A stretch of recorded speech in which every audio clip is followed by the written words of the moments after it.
Welcome back to All This Math. This is Professor Parker, and for this lesson, we're going to do some arithmetic with mixed numbers. I'm going to do about 3 problems.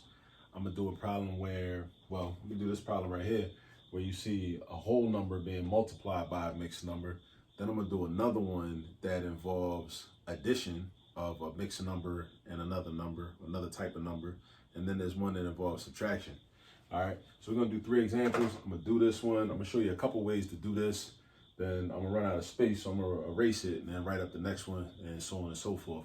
But before we get into that, I got Thomas Sankara. I got my Thomas Sankara t-shirt on.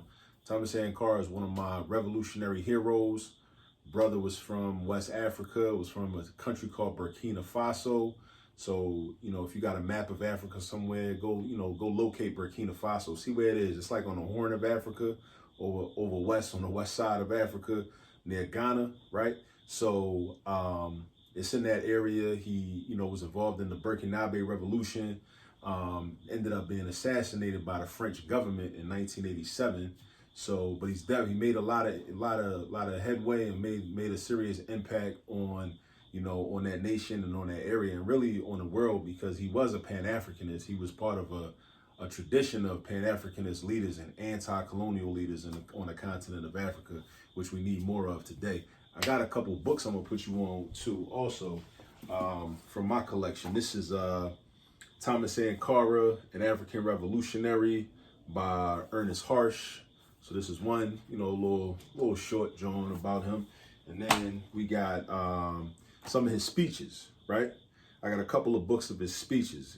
This book of speeches is We Are Heirs of the World's Revolutions by Thomas Sankara, Speeches from the Burkina Faso Revolution from 1983 to 1987. This is a good joint. I used this to put together a presentation I did on Sankara at the African Heritage Studies Association conference out in Long Beach, California back in like 2017, I think. You know what I mean? I think I used that book and this book right here, Thomas Sankara Speaks, the Burkina Faso Revolution, 1983 to 1987. So Thomas Sankara is somebody we definitely need to know about, but 99.9% of the schools out there are not going to mention Thomas Sankara. Matter of fact, most of the teachers don't even know who Thomas Sankara was. And once upon a time, I didn't know who Thomas Sankara was. So, you know what I'm saying? But I want people to know who Thomas Sankara was or who he is. He is an ancestor. Ancestors are still with us. But, people need to know, especially young people need to know who Thomas Sankara is. So definitely look him up, know his name, and carry on that tradition. So let's get into this. Now this says 4 times 4 and 1/5, right? So this is a whole number 4. So imagine we got 4 objects, and this is being multiplied by 4 objects and 1/5 of another object. So if another object was broken down into 5 equal parts, because I want us to understand what a fraction really is. A lot of times we do work with fractions, but we don't even really understand what a fraction really is for real, right? 1/5 means that you take a whole object, imagine a cake, a pizza, whatever, right? A group or something, break it down into 5 equal parts. One of those, the numerator tells you how many of those parts you're dealing with. We're dealing with one of those pieces. So if an object was broken down into 5 equal parts, that's where the denominator comes into play. And then the numerator tells you how many of those. So you got 1/5. So one thing we could do is, and this is like, you might use this for mental math, use something called the distributive property, So if you think of this as 4 times, and then break this 4 1/5 down into 4 plus 1/5, because that's really what 4 and 1/5 is. Because remember that in math language, the word and means addition, or something is being added to. 4 plus 1/5 is the same thing as 4 and 1/5. So the distributive property says that if there's a number outside of an expression that's in parentheses, you multiply that outside number or distribute that outside number to everything inside the parentheses. So this 4 will get distributed to this 4, and this 4 will get distributed to the 1/5. So that would look like basically 4 times 4 gives you 16, and then 4 times 1/5. If you got 1/5 and then that's multiplied by 4, so you do that 4 times, that's 1/5 and 1/5 and 1/5 and 1/5. So that's 4/5. That 1/5 turns into 4/5 because it's multiplied by 4. So that's going to be 16 plus 4/5 And 16 plus 4/5 is the same thing as, I'm gonna write it up here, 16 and 4/5, right? So that's one way to get the answer. That's one way to get the answer, right? A more formal, direct way to get the answer would probably be to convert 4 into a fraction and to convert 4 1/5 into a fraction. Now, of course, when you convert 4 1/5 into a fraction, it's going to be what we call an improper fraction, because mixed numbers always get, when they can get converted into fractions, they're always improper fraction. And what is an improper fraction? An improper fraction is a fraction that has a numerator that is larger than its denominator. So the top number is bigger than the lower number, right? All improper fractions can be converted into mixed numbers, right? Now, technically, 4 would be an improper fraction too if we turn it into a fraction, because it would be 4/1. Except when you convert, you can't convert it to a mixed number because it's just 4 by itself. It's not mixed. It's just a whole number. Mixed numbers have a whole number part and a fraction part. That's what makes them mixed. That's why they call mixed, because it's mixed types of numbers. But like, let's convert the 4 into a fraction. That would be 4/1. Write your multiplication sign. Let's convert 4 1/5 into a fraction. You do 4 times 5, which is 20. Add 1, 21. Keep the 5 for your denominator, 21/5. Again, 4 times 5, which is 20. Add 1, 21. Keep the 5 for your denominator. So we got 21/5, right? And now we're going to multiply. So we multiply straight across horizontally. 4 times 21. I know 4 times 20 is 8. I know 4 times 1 is 4. 80 plus 4 is 84. So that's how I do mental math with multiplication. I break these numbers down into separate parts. So I break 21 down into 20 plus 1. And I like to use 20 plus 1 instead of using 17 and 4, for example, because I like to use I like for one of my numbers to end in 0. Because if one of my numbers ends in 0, that makes the math easier. Because I could do 4 times 20 by just doing 4 times 2 and then just attach the 0 to that product. So if I'm trying to do 4 times 20, basically, I just do 4 times 2 and I get 8. And then I just attach the 0 to 8 and I get 80. And I know that unless you have it memorized that 4 times 20 equals 80, which eventually you will if you don't already. But 4 times 20 is 80, and then 4 times 1 is 4. So 80 plus 4 is going to be 84. Similar to what we did right here. All I really just did was use the distributive property to do the mental math. So that's going to be 84. And then for the denominators, the product of the denominators, we got 1 times 5, which is 5. Now this is an improper fraction. So, and because in the original problem, we had a mixed number, I don't want to leave the answer as an improper fraction. I want to give back my answer in the form that the original problem was given to me. If it was given to me with a mixed number, then I'm going to give it back in a mixed number form. So 84 divided by 5. So I'm thinking, how many 5s go into 84? I know 5 goes into 80 16 times, right?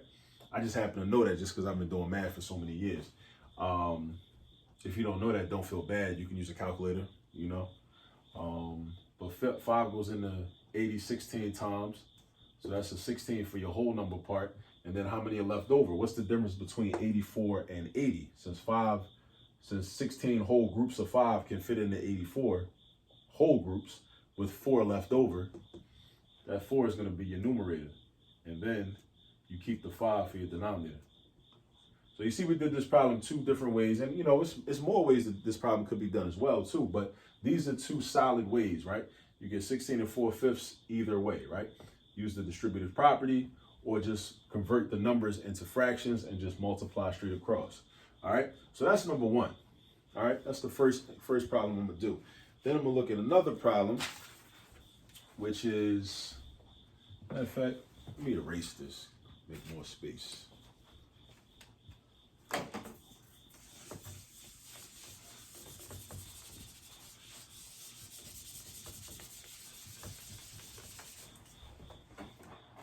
All right, so now for the second one, we got 120 and 1/4 minus 6, right? So 120 and 1/4 minus 6. Let me make sure I wrote that down right. Yeah, okay. So 120 and 1/4 minus 6. Now, there's a couple ways I could do this. Now, honestly, because we're doing subtraction, I would just subtract 6 from 120. I would just subtract 6 from 120 and get 1/4. I would just act like the 1/4 is not even there at first. and just do 120 take away 6, and that would give me 114. And then I would just add the 1/4 back in, and that would give me 114 and 1/4. That's one way to do it, right? That's one way to do it. Let me give you another way to do it. You can convert this similar to how we did the first problem. You can convert this to an improper fraction because it's a mixed number, so it's going to be converted to an improper fraction where the numerator is bigger than the denominator, and then convert this to a fraction, 6/1. So let's do that. What's 120 times 4? 120 times 4 is the same thing as doing 12 times 4 because it ends in 0. 12 times 4, and then you just attach the 0. So because I know my multiplication facts, I know that 12 times 4 is 48. Since 12 times 4 is 48, then you attach a 0, you get 480. Then you add 1. You add the numerator. So you got 481 over 4. Put your minus sign. Then the 6 turns into a fraction by doing 6/1, right? 41 over 4 minus 6/1. Now, when we want to subtract fractions or when we want to add fractions, we can't do it unless our denominators are the same. We need similar denominators, not even similar. We need the exact same denominators. This is a 4 and this is a 1. So we can't work with that. But we can find what's called the least common denominator. So what's the smallest number that both 4 and 1 can multiply into? That number is 4, because 4 times 1 is 4 and 1 times 4 is 4. So 4 is what you would call your least common denominator.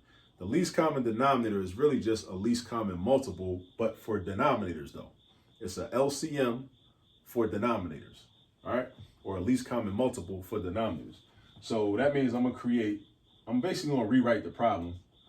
First fraction, minus sign, second fraction. So the LCD is gonna be 4 for both of these, right? So since I know 4 times 1 is 4, I'm gonna do 481 times 1, and I'm still gonna have 481. I know 1 times 4 is 4, so since I'm multiplying the 1 times 4, I gotta also multiply the 6 times 4. So that's gonna give me 24. So this first fraction didn't change. Notice that.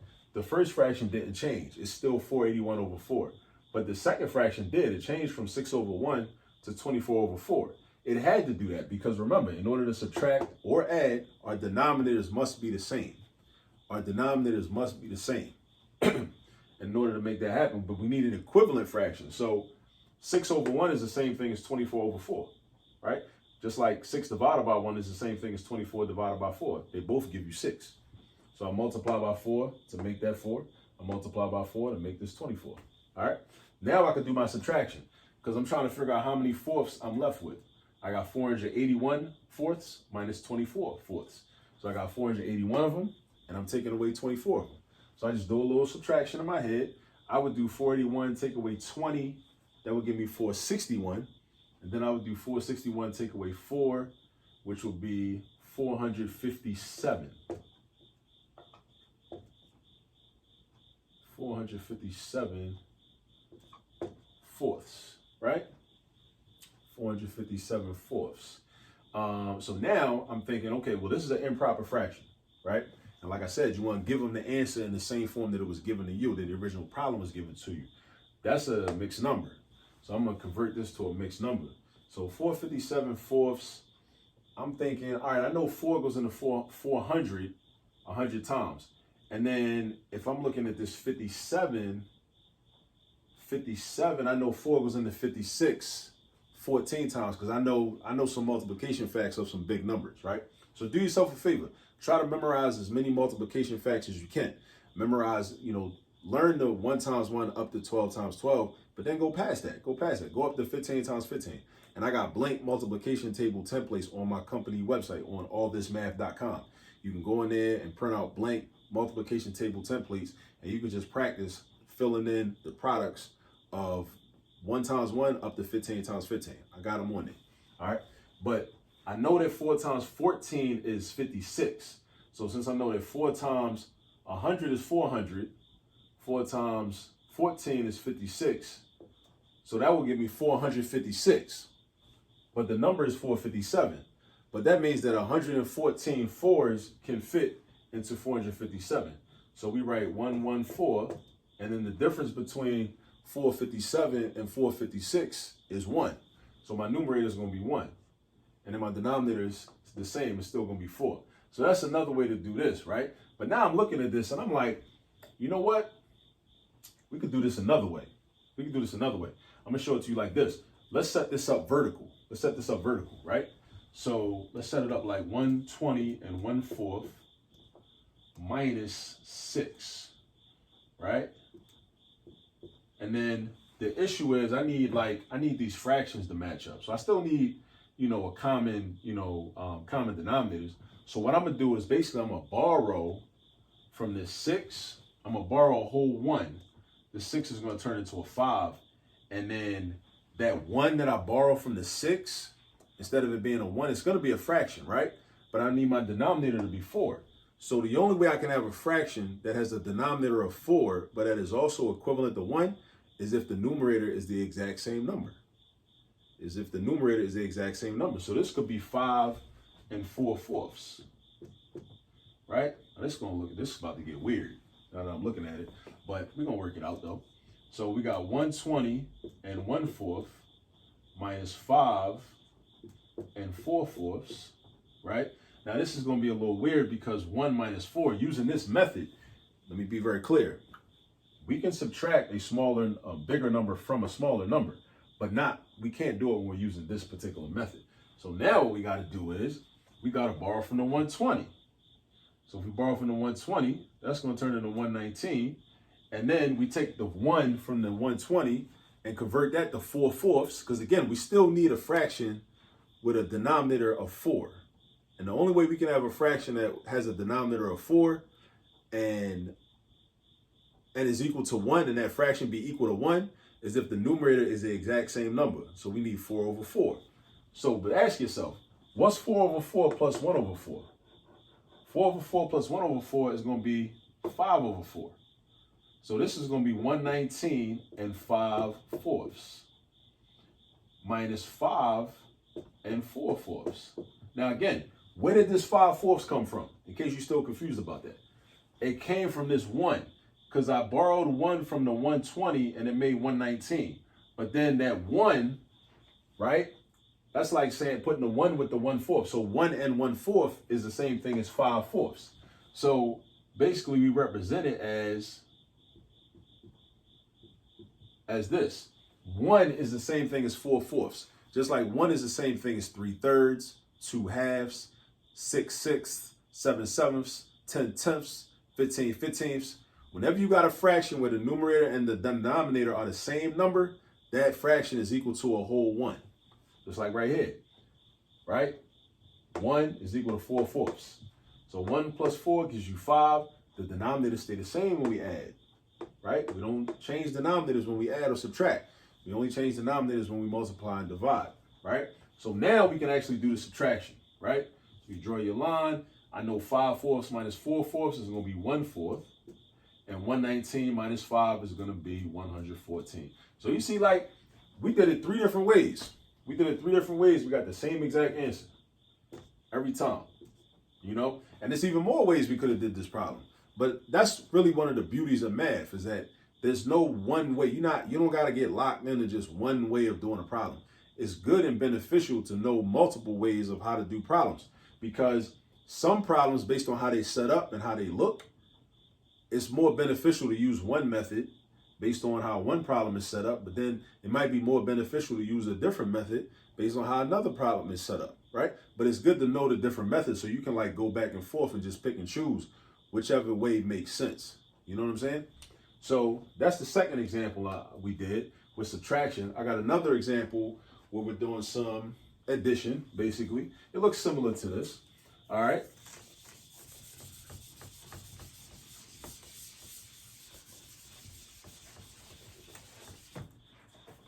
So now this one is 2/3 plus 2 1/4. This is going to be our third example. We got 2/3 plus 2 1/4. So 2/3 plus 2 1/4. So one of the things we could do is we could convert these both to fractions. Well, 2/3 is already a fraction. We could convert 2 1/4 to a fraction and then add the fractions. All right. So we already got 2/3, right? Put your plus sign. That's a mixed number. Convert it to an improper fraction. Take the whole number 2, multiply it by the denominator of 4. 2 times 4 is 8. Add that product to the numerator. 8 plus 1 is 9. Keep the denominator, 9/4. So we got 2/3 plus 9/4. All right? We can't add that like that because our denominators are not the same. We can't do addition, just like with subtraction. We can't do our addition until we have like denominators. Our denominators are unlike right now. We need the same denominator in order for these two fractions to add together. Because right now, this is like adding apples and oranges. You can't add apples and oranges. They're not the same, right? But what's the LCD of 3 and 4?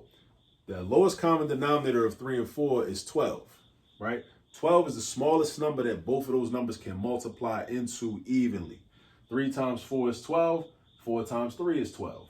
All right? So we're going to set up like a new problem, 2 new fractions, but with denominators of 12. All right? Now, how do I know what the numerators are going to be? I know what my denominators are going to be because I know that 12 is the LCD. But that affects the numerators because if my denominators changed from 3 to 12 and 4 to 12, then my numerators got to change. So dig this, right? Ask yourself, how did this 3 turn into a 12? By multiplying it by 4, because 3 times 4 is 12. So if I multiply 3 times 4, I also got to do 2 times 4.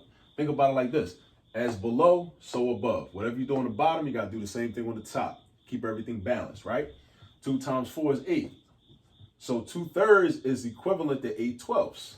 2 out of 3 is the same thing as 8 out of 12. All right? 2 out of 3 is the same thing as 8 out of 12. You take a quiz, you get 2 out of 3 right. You take a quiz, you got 8 out of 12 right. You got the same score. Your percentage is going to be the same. It's the same value. Now with the 4, how does this 4 turn into a 12? By multiplying it by 3. So if I multiply 4 by 3, I also got to multiply 9 by 3, right? Whatever I do on the bottom, I got to do on the top. 4 times 3, 9 times 3. All right? So 9 times 3, make sure you know your multiplication facts. 9 times 3 is 27. All right? So now we got this many 12ths and we got this many 12ths. We got 8 12ths and 27 12ths. So all together, when we add that together, we want to know how many 12ths do we have all together. 8 plus 27. 8 plus 27 is going to be 35.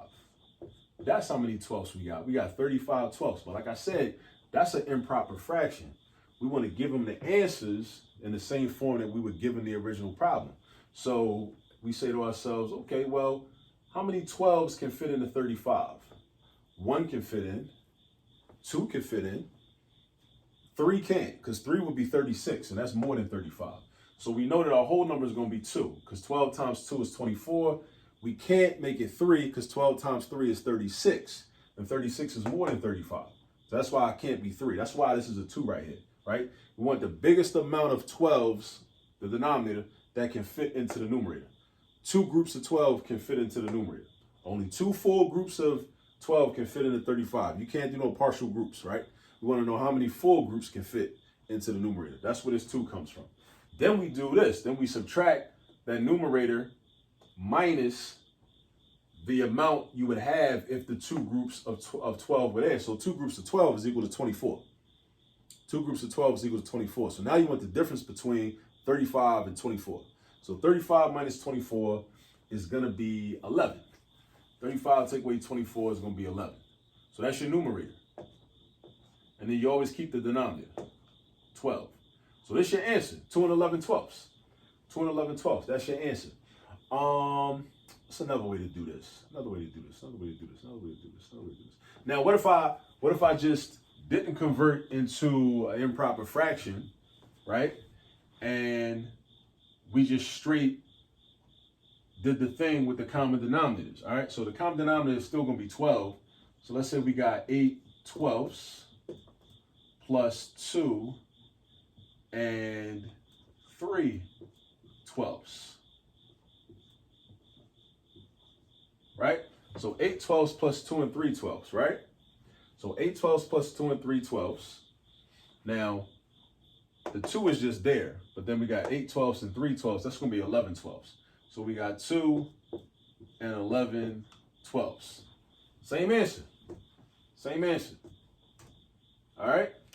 And I think that's cool. That's cool for this. So we went over 2 different ways to get this answer, converted to improper fractions, found the LCD, added them up, then converted back to a mixed number. This way, we went straight through with just using the LCD to get fractions that could be added to each other. We ended up with 2 and 11/12 anyway. So that's a little practice with arithmetic with mixed numbers. We just went over 3 different problems. We did them a couple of different ways. But always keep practicing, keep practicing. This video is a good guide for how to do these problems, but definitely keep practicing. Use this video as a reference, share the video, let some other people know about it. Tell people about the channel if they don't know about it. Tell them about All This Math on YouTube. Also tell them about All This Math on Instagram and on TikTok. I got content on those platforms as well. I hope this was helpful. Now go get some practice, and I'm gonna go make some more videos. All right, and I'll catch you on the next one. Peace.